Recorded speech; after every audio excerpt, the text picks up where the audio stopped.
E hoje temos uma live extremamente especial. E eu não tenho nem roupa para poder vir para uma live dessas com um cara extremamente pesado. E não é Marcelo Viana, porque Marcelo Viana é pesado, mas a gente tem roupa para poder conversar com Marcelo Viana.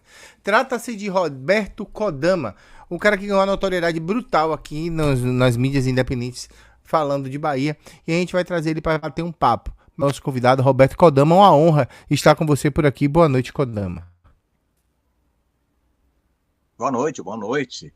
Honra é minha, viu? Agradeço demais o convite aí para participar da tua live, que eu sei que tem uma audiência muito qualificada e uma audiência grande também, né?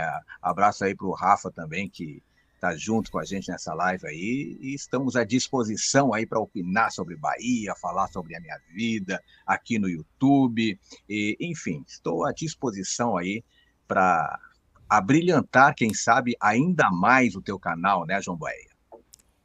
Eu que agradeço. Rafael, boa noite, Rafael. Hoje o dia parece que é noite, tá? A gente tem muita coisa para falar. Tem pouco, não tem, tem pouco tempo porque Kodama tem a agenda dele, é um cara extremamente ocupado. Mas, velho, a gente vai tentar cobrir tudo o que aconteceu hoje com um pouco de calma, um pouco de coerência e tentando entender o que está acontecendo. Boa noite, meu amigo Rafael Gordilho. Boa noite, João. Boa noite, Kodama. Boa noite, galera que está acompanhando aqui a live. Também boa noite para aquela galera que vai acompanhar a live depois, né? Um dia realmente atípico, digamos assim, para o Bahia, né? São várias notícias, desde a apresentação de reforço, a lesão de jogador, a preparação para a partida de amanhã, preparação para o Bavi de domingo também. Então, uma série de coisas que a gente vai estar trazendo aqui nessa live, mais que especial, aqui no canal. E vou começar conversando com Kodama. Kodama, quem é Roberto Kodama? Esse fenômeno que explodiu na internet, que todo mundo precisa saber quem é. E outra, esse crossover aqui estavam pedindo há muito tempo, viu? E aí hoje, graças a Deus, a gente conseguiu realizar o encontro dos anciões do YouTube. E é importante fazer essas brincadeiras para deixar as coisas até um pouco mais leves. Conte-nos quem é Roberto Kodama e como você surgiu para o grande público. Bom, antes de mais nada, né, fenômeno é generosidade tua, tá? Porque a gente está fazendo um trabalho aí no YouTube, estamos conquistando aí muitos inscritos, visualizações também bombando. E o que acontece? O que acontece, eu sempre falo isso quando eu me apresento, né? Quando o pessoal não me conhece direito, e o público do João Bahia aí é muito grande, esse público do canal. E eu digo sempre o seguinte: eu comecei faz 2 anos e pouco, não sei se chegou a 3 anos, acho que não, no YouTube, né? Então, a rigor, eu sou recente no YouTube. Né? E o que acontece? Eu comecei com um canal chamado Roberto Kodama. E esse canal, ele trata de todos os clubes do Brasil. Lá eu falo do Inter, do Grêmio, do Bahia, inclusive do Vitória, né? Apesar da torcida do Bahia não gostar muito, mas falo do Flamengo, Corinthians, Botafogo, São Paulo, enfim, todos os clubes do Brasil a rigor. E quando eu estava fazendo o meu canal, no início, o Bahia começou a se destacar, porque a torcida do Bahia é espetacular. A torcida do Bahia é maravilhosa. Tá? E isso eu não estou puxando o saco, isso os números comprovam. Tá? Quem quiser ir no meu canal, lá no Roberto Kodama, coloca ali vídeos mais populares. Vai estar os do Bahia em primeiro ali, juntamente com os do Corinthians, do Flamengo, do Inter e do Grêmio, porque eu sou aqui do Sul, né? Então, o que acontece? Os vídeos do Bahia se destacavam em termos de visualização muito acima dos outros. E o que eu fiz? Aquele pensamento mercadológico, né? Eu criei um canal só para o Bahia, tá? E, graças a Deus, deu certo. Graças a Deus, deu certo. Eu até tenho alguns números aqui, né? Hoje, o meu canal, Roberto Kodama, tem 34.266 inscritos. O do Bahia já tem 22.668. Ou seja, está chegando perto, entendeu? Depois eu tenho o Kodama na Comunicação e o RK Ceará. Desses 4 canais, 3 monetizando, graças a Deus. Então, os canais estão indo bem, graças a Deus, e eu resolvi criar o canal RK Bahia exatamente por esse motivo, porque a torcida do Bahia se destaca em meio a outras torcidas. Eu não estou dizendo que a torcida do Bahia é a maior torcida do Brasil, mas com certeza é a mais apaixonada por seu clube, porque a torcida do Bahia, ele cobra quando tem que ser cobrado e vibra quando o time está bem. Essa é o diferencial. E a Fonte Nova, a Arena Fonte Nova, se torna muito forte quando o Bahia joga qualquer tipo de jogo, decisão, seja amistoso, a torcida está lá junto. Então, devo esse meu sucesso muito, quer dizer, sucesso, não estou querendo me gabar aqui, mas essa visualização maior dos vídeos, devo à torcida do Bahia também. Cara, eu não vou. A gente aqui não entra em. Como é que eu posso dizer? Em pormenores, né? Saber quem é, o que time torce e por aí vai. Porque na internet, como você fala de muita gente, a gente não vai lhe comprometer. A gente já trocou essa bola no privado. O que eu sei, eu vou morrer, vou levar pro túmulo, tá? O que eu sei, eu levo pro túmulo. Não digo a ninguém. Mas bora falar de Bahia. Conversou um pouco antes sobre o Bahia, e aí a gente falou, né, na chegada do Iago. Na verdade, a gente não chegou a trocar ideia, não se aprofundou, falamos a respeito de alguma coisa sobre os jogadores. Mas, primeiro, como é que você enxerga aí, e como é visto aí para vocês no Sul, essa questão na SAF do Bahia? Como é que isso é visto, como é que isso é comentado, como é que as pessoas conversam sobre isso por aí? O que acontece? A SAF no Brasil, tá? Foi o Cruzeiro, foi o Vasco, foi o Bahia, alguns clubes, né? E essa SAF, quando as coisas vão bem, todo mundo comenta, viu só? Tem que se tornar SAF também, tanto o Inter como o Grêmio, que é onde eu tenho aí mais proximidade, né? Então o pessoal diz, por que o Inter não vira SAF? Por que o Grêmio não vira SAF? Aí, quando vê que o Bahia está em crise, e está em crise, não podemos negar isso, porque levar 3-0 do Fortaleza, levar 6-0 do Sport, isso não é normal, né? Não sei se tem a ver com a SAF, isso aí é um aprofundamento, é um tema que tem que ser muito discutido, mas tem a ver com o jeito que está sendo conduzido, em termos de contratação, em termos de técnico, em termos de metodologia de trabalho e tudo mais. Mas a verdade é que a SAF no Brasil, nós vamos ver exatamente se vai ser sucesso ou não após o término do Campeonato Brasileiro. Vamos ver como é que vai estar o Botafogo, o Vasco, o Bahia, o Cruzeiro, esses times que viraram SAF, né? Agora, o que acontece? A SAF do Grupo City, em especial, como está sendo visto aqui no Sul, tá?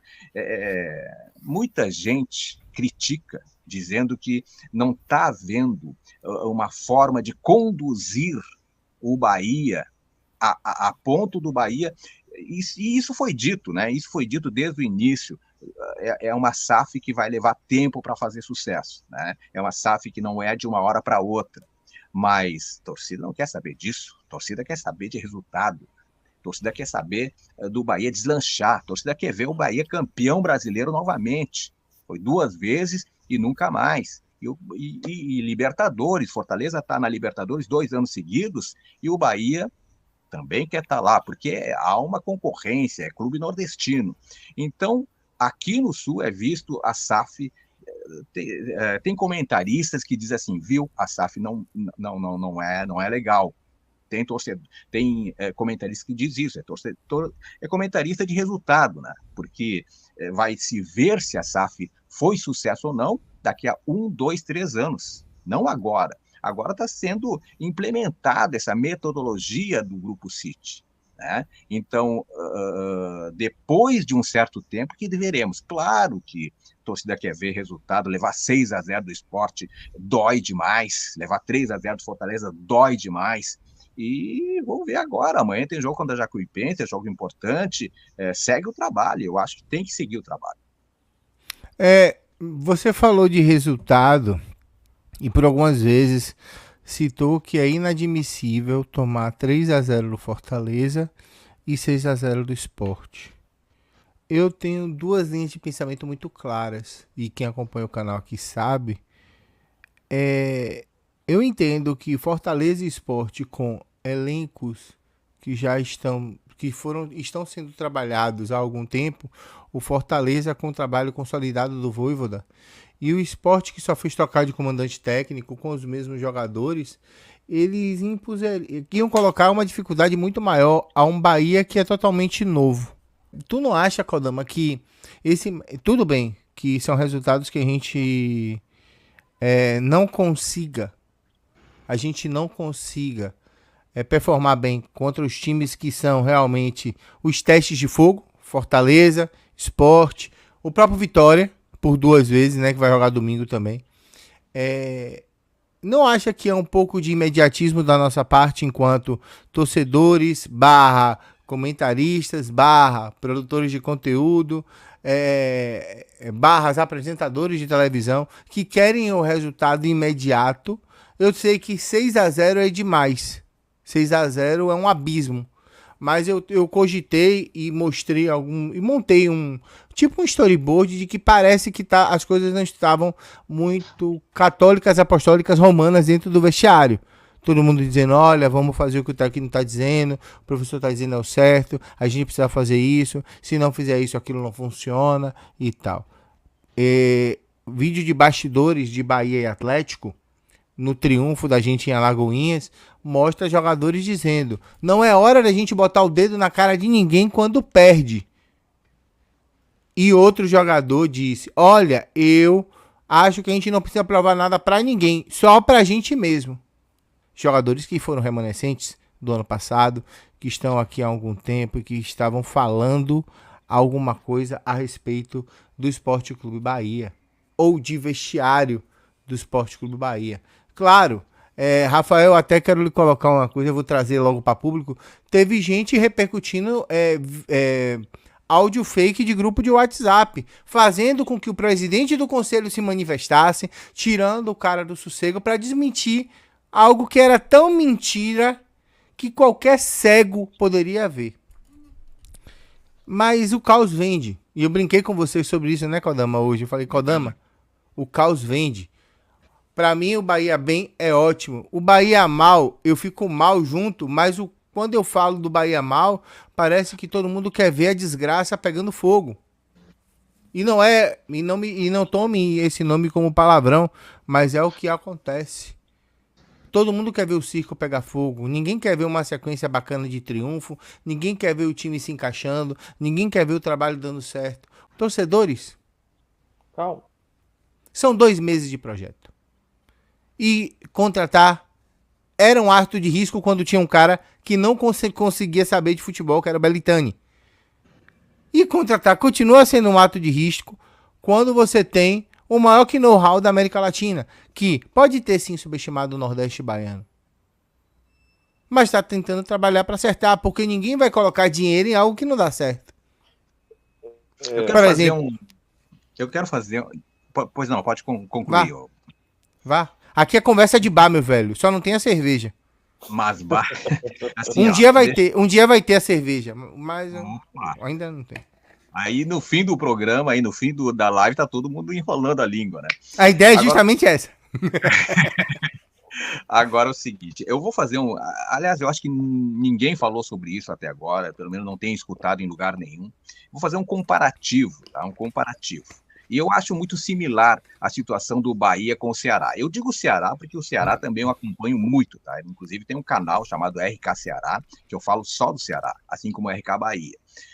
Eu faço um comparativo com o Ceará. Ceará e Bahia. Qual é a diferença entre Ceará e Bahia? A diferença é que o Ceará conseguiu remontar praticamente todo o time, assim como o Bahia. Tá? O Ceará liberou não, foi obrigado a liberar para baixar a folha salarial jogadores do nível de Mendonça, jogadores como Nino Paraíba, que a torcida do Bahia conhece muito bem, o Vina também, a torcida do Bahia conhece muito bem, o goleiro João Ricardo, grande goleiro João Ricardo do Ceará, ou seja, o Messias, zagueiro também, xerifão, liberou mais da metade do time, assim como o Bahia.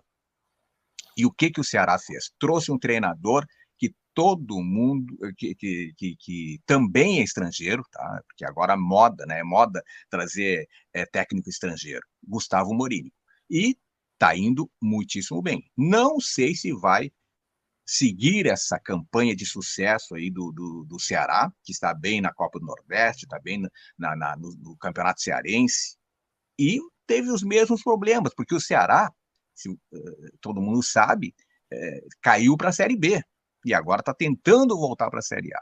Por que o Ceará, que caiu para a Série B, tá? Consegue remontar o time em pouco tempo, com um novo treinador, assim como o Bahia, com novos jogadores, assim como o Bahia, e o Bahia está remando para fazer um time. Eu tenho muitas questões para falar sobre o técnico Renato Paiva. A metodologia do Renato Paiva está sendo correta? Claro que é um início de temporada, início de trabalho, é tudo novo, né? Inclusive, a fala do treinador, talvez alguns jogadores não consigam compreender. Então, esse é o problema, cara. Eu acho que se o técnico é competente, ele vai acertar o time. Não, claro, vai ter uma certa dificuldade no início, né? Mas não a ponto de ter um início tão mal executado como está sendo agora. Pode ser que contra o Jacuipense toque uma goleada, pode ser que daqui a 2, 3 rodadas tudo volte ao normal, que o Bahia comece a ganhar e coisa e tal, faça um bom papel no Campeonato Brasileiro, se recupere na Copa do Nordeste, mas a primeira impressão que fica é que realmente Renato Paiva não está conseguindo botar o seu jeito de pensar, a sua filosofia de trabalho para os jogadores. Ou será que as contratações do Grupo City é que são os problemas? Então, são várias questões a serem discutidas nessa live aqui. Pronto, eu vou colocar alguns fatores fazendo contrapontos. Eu adoro contraponto e Kodama vai ser o meu antagonista nessa noite. Vamos nessa. Opa, vamos lá. Meu problema é o TDAH, mas vamos lá. Eu já esqueci metade do que ele falou, mas vamos nessa. Eu penso o seguinte: quem tem TDAH é uma miséria, que não consegue lembrar das coisas que fala. Vamos lá. Eu penso da maneira do seguinte: o Ceará para o Bahia há uma diferença. O Ceará não houve um aporte financeiro tão grande quanto o Bahia houve. O Ceará abandonou as trincheiras do futebol, trazendo jogadores que servem e que os servem à divisão que ele permeia hoje, que é a segunda divisão.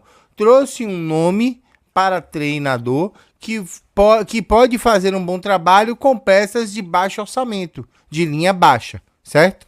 Beleza. Ele tem tempo e não tem tanta pressão para montar e executar um trabalho a médio e curto prazo. O Ceará hoje faz um bom papel. Mas o Ceará foi atropelado pelo Ferroviário logo no começo. E eu não vi, você acompanha o Ceará, eu vi o ambiente político do Ceará o pior possível. Horrível. Aqui navegamos em águas calmas quando o assunto é política, navegamos em águas calmas quando o assunto é administração e navegamos em águas extremamente tranquilas quando o assunto é dinheiro. Mas nós temos que entender que o capital que está investindo aqui...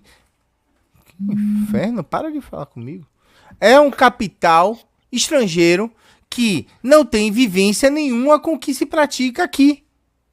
Nós temos um treinador português e aí, como tu mesmo disse, ele ceifa a paciência do torcedor quando ele abre a boca e diz, tomei 6-0 do Sport, eu estou muito tranquilo com relação ao meu trabalho, às coisas que eu estou fazendo, ao jeito que eu estou ministrando os treinos, ao jeito que eu estou me comunicando com os atletas, ao jeito com o qual eu estou passando a situação.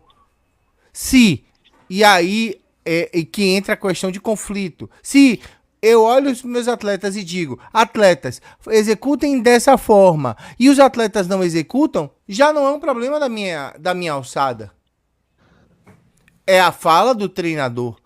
E aí o que é que corrobora isso?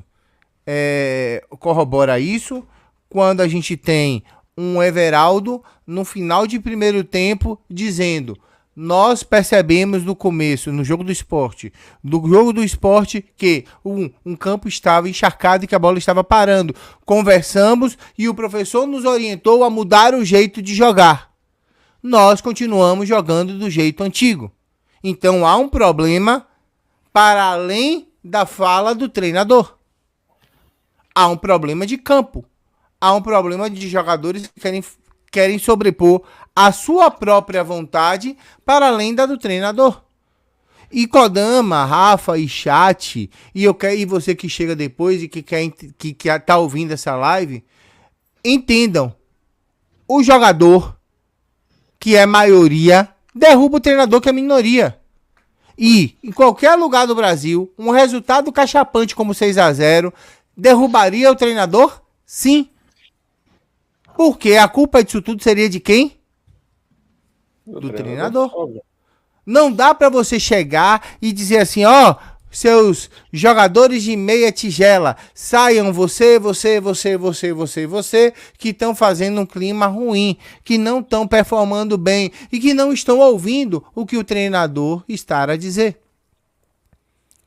É necessário ressaltar que não é passagem de pano, porque quando a gente passa pano, a gente diz assim, não, pô, o treinador, os jogadores estão fazendo o que o treinador tá tentando, mas o Sport milagrosamente chegou 6 vezes e fez 6 gols. Isso é passar pano. O Sport massacrou o Bahia não mostrou nenhuma vontade de jogar futebol. Não houve dignidade em honrar a camisa do Bahia. A recepção que foi feita no aeroporto foi feita da maneira ordeira. Porque se tá em Rio, São Paulo, Porto Alegre, qualquer outro lugar, o pau ia cantar na casa de Noca. Ah, mas é cena lamentável. É fácil tomar 6 do rival e ficar suave? Não é. Mas eu entendo assim, Roberto, chat, Rafael e todo mundo que tá assistindo a live.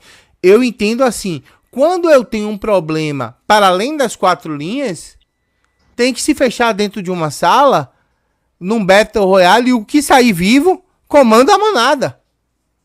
Ou quem tem dinheiro, manda. Ó, é o seguinte, tá jogando, esse cara comanda. Você não tá obedecendo ele não. Quem não quiser ser comandado por ele, avise que a gente faz uma carta e libera. E vai embora. Porque dinheiro para pagar a gente tem. Entendeu? É por aí. Dinheiro para pagar, o Grupo City tem. Não é admissível, Roberto, e eu concordo com você e com toda a torcida. Não é admissível que a gente tome 6 do Sport.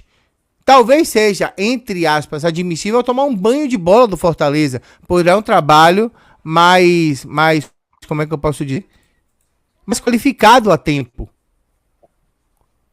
É um trabalho mais qualificado a tempo, com peças que se ajustaram e estão se ajustando para a temporada. E acredito que o Fortaleza esse ano fará um ano melhor do que os outros 2. Ou não.